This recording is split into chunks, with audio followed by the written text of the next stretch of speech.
Des commentaires, monsieur le maire. Alors, vous l'avez dit, comme chaque année, le budget supplémentaire sert avant tout à intégrer les résultats du compte administratif de l'année précédente, mais il apporte aussi une première estimation de l'atterrissage final du budget de l'année, au moins en grande masse. Je dis bien en grande masse car on a pu le constater depuis le début de ce mandat. On sait que vous n'ajustez pas avec précision le budget et que ligne à ligne, il peut y avoir encore de gros changements entre le document examiné aujourd'hui, 30 novembre, qui est théoriquement censé intégrer 10 mois de comptabilité réelle, et le compte administratif qui comprendra les 12 mois de l'année civile. Nous attendrons donc l'année prochaine pour commenter les évolutions réelles de certaines lignes de dépenses et de recettes. Quoi qu'il en soit, on peut d'ores et déjà vérifier la tendance générale du budget 2023. Un budget qui, comme les années précédentes, depuis le début de votre mandat, est essentiellement porté par deux piliers, la hausse des taxes locales et les droits de mutation exceptionnels.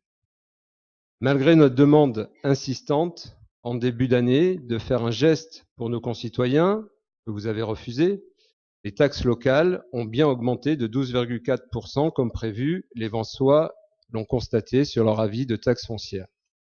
Quant aux droits de mutation, ils seront bien au rendez-vous des 2 millions d'euros inscrits dans le budget prévisionnel. De ce côté-là, tout est conforme aux estimations, ce qui laisse entrevoir un exercice 2023 finalement pas si contraint que ça, comme je vous l'avais dit en février dernier. Ce sera très probablement 2024, qui sera plus difficile, notamment si la pénalité SRU se trouve être multipliée par 2. À ce sujet, peut-être nous direz-vous, après mon intervention, si le rendez-vous triennal avec le préfet a eu lieu et quelle est la nouvelle pénalité imputée à la ville de Vence pour les 3 années à venir. Avant cela, je voudrais faire 2 remarques sur la section d'investissement. Chaque année, vous communiquez auprès de la population sur le montant des dépenses d'équipement inscrites au budget. Les chiffres sont énormes, entre 8 et 9 millions d'euros d'investissement dans l'année, et c'est effectivement les sommes inscrites au budget pour les dépenses d'équipement.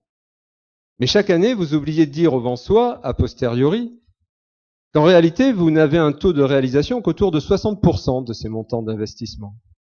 Et l'année 2023 sera pire, puisque nous devrions constater environ 4 millions d'investissements réels, d'après ce qui a été annoncé en commission préparatoire, pour un budget de 8,5 millions d'euros, soit un taux de réalisation inférieur à 50%. Alors bien sûr, c'est normal qu'il y ait un écart entre les prévisions et les réalisations, mais de cette ampleur-là, c'est quand même, on peut le dire, raconter un peu des bobards aux Vensois si vous ne leur parlez que du prévisionnel.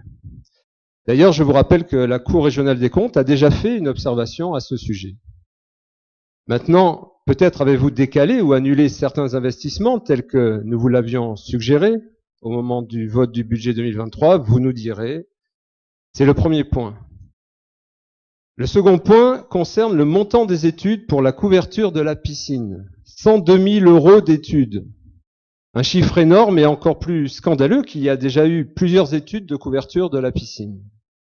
J'en ai au moins 2 en tête, une que vous avez vous-même lancée juste avant les élections de 2014 et dont j'avais récupéré les résultats à l'époque en tant qu'adjoint aux travaux, et une seconde réalisée en 2015.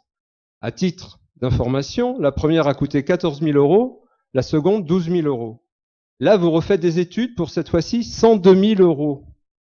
Et après, vous nous dites ne pas avoir de budget pour réparer les fuites de la piscine et éviter de gaspiller des milliers de mètres cubes d'eau en pleine restriction pendant tout l'été. C'est inadmissible.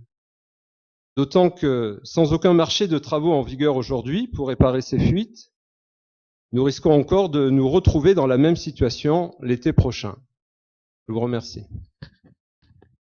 Merci. Est-ce qu'il y a d'autres interventions ?